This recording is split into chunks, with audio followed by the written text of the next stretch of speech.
అందరికి నమస్కారం. ముందుగా ఒక తమిళ్ సినిమాని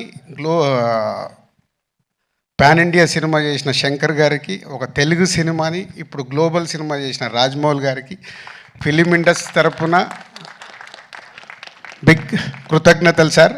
ఎందుకంటే మాకు ఒక పాత్ చూపిస్తున్నారు. శంకర్ గారు మొదలుపెట్టారు, ఇప్పుడు రాజమౌళి గారు కూడా గ్లోబల్ వరకు తీసుకెళ్ళి మాలాంటి ఎంతోమందికి ఇలా సినిమా తీస్తే ఎక్కడి వరకు తీసుకెళ్ళొచ్చని ఒక ధైర్యాన్ని ఇచ్చిన మీ ఇద్దరికి థ్యాంక్ యూ వెరీ మచ్.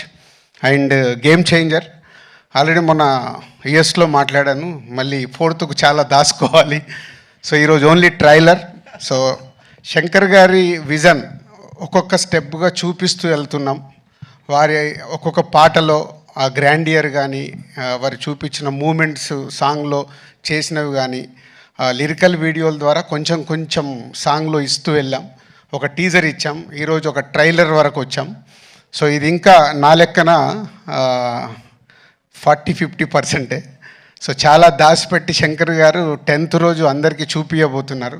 ఈ సినిమాలో ఎన్నో మూమెంట్స్ అన్ప్రెడిక్టబుల్గా ఉంటాయి, అది మట్టు ఖచ్చితంగా చెప్పగలుగుతాను. నిన్నే తమన్ బ్యాక్గ్రౌండ్ స్కోర్ చేస్తూ రమ్మంటే ప్రసాద్ ల్యాబ్కి వెళ్తే 2 రీళ్లు చూపించాడు. అది చూసిన తర్వాత ఇంకా గట్టిగా తొడగొట్టాలని ఉంది, కానీ ఓవర్ అవుతుందని ఆగిపోతున్నాను.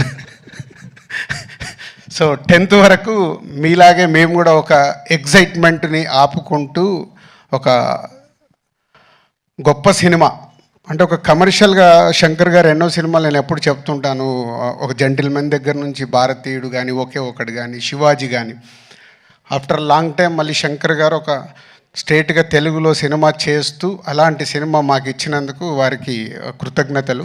And Ram Charan global star, RRR తర్వాత ఒక గ్లోబల్ స్టార్ హీరోతో చేస్తున్నందుకు, ఈ సినిమా రిలీజ్ తర్వాత రామ్ చరణ్ గారు ఇంకా ఇంతింతై వటుడింతై లాగా పాన్ ఇండియానే కాదు గ్లోబల్ అదర్ కంట్రీస్లో కూడా చాలా అప్రిషియేషన్ వస్తుంది.